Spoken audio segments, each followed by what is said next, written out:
Vision 2047 అంటే vision 2047 అనే document release చేయడం జరిగింది. దాని పేరు వచ్చేసి స్వర్ణాంధ్ర అట్ 2047. అంటే భారతదేశానికి 100 సంవత్సరాలు స్వాతంత్రం వచ్చిన తర్వాత సందర్భంగా ఆంధ్ర రాష్ట్రం ఎట్లా ఉండబోతుంది అనేది అనమాట. పేరు స్వర్ణాంధ్ర. దాని హెడ్డింగ్ కూడా వచ్చేసి wealthy, healthy and happy Andhra. Wealthy, healthy and happy Andhra. సంపన్న ఆంధ్ర, ఆరోగ్య ఆంధ్ర, సంతోష ఆంధ్ర. మంచిదే.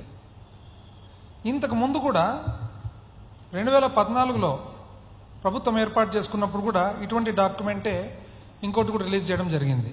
దాని పేరు సన్ రైజ్ ఆంధ్రప్రదేశ్, ఆ రోలింగ్ ప్లాన్. తొల్లుకుంటూ rolling plan 2015-16. అప్పుడు అంతకుముందు 1998లో ముఖ్యమంత్రిగా ఉన్నప్పుడు విజన్ 2020.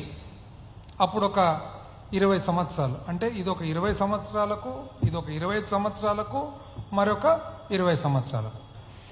ఏముంది ఈ స్వర్ణాంధ్రలో? వెల్ది ఎట్లా అంటే 10 సూత్రాలు, ఒక 10 సూత్రాలు అనమాట. జీరో పావర్టీ, ఎంప్లాయ్మెంటు, స్కిల్లింగ్, ఇటువంటి 10 సూత్రాలు. ఆ తర్వాత 12 మార్గాలు. ఎట్లా? అఫోర్డబుల్ హెల్త్ కేర్, అంటే ఆరోగ్యానికి మనకు అఫోర్డ్ చేసేదానికి ఇటువంటి 10 సూత్రాలు అనమాట. సో మొత్తం మీద 10 మార్గాలు, 10 సూత్రాలు, 12 మార్గాలు. ఇంతకుముందు వచ్చేసి sunrise Andhra rolling plan, అందులో వచ్చేసి ఏమేమి దీంట్లో 7 మిషన్లు, 5 గ్రిడ్లు, 5 క్యాంపెయిన్లు. అంటే 7 కార్యక్రమాలు. ఏది?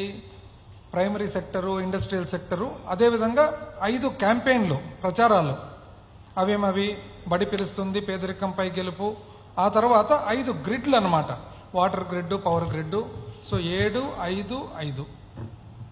అంతకుముందు విజన్ 2020 అప్పుడు ఎన్ని? 19 గ్రోత్ ఇంజన్లు. అంటే ఇవన్నీ కూడా ఎట్లా సాధిస్తామంటే దానికి మార్గాలు, సూత్రాలు, గ్రిడ్లు, వివిధ పద్ధతులు. ఏమేమి? 19 ప్రాథమిక అభివృద్ధి ఇంజన్లు. ఏంటివి అవి? వ్యవసాయము, మన పరిశ్రమ, సర్వీసెస్. 19 అన్నమాట. అయితే ఈ 3కి ఇంకా మదర్ ఉందన్నమాట, అంటే తల్లి. ఈ 3 విజన్స్కు తల్లి. ఆ తల్లి ఏమి? మనసులో మాట. మనసులో మాట అని చెప్పి తను రాసిన ఒక పుస్తకం. తన మనసులో ఉండే మాట తను రాసిన ఒక పుస్తకం అనమాట. ఇది తల్లి. అంటే ఇక్కడ నుంచి విజన్ 2020 నుంచి మళ్ళా sunrise Andhra, sunrise Andhra నుంచి స్వర్ణాంధ్ర. నాకు అర్థం కానిది ఏమంటే సింపుల్గా ఒక సామాన్య మానవుడు ఏం కోరుకుంటారు?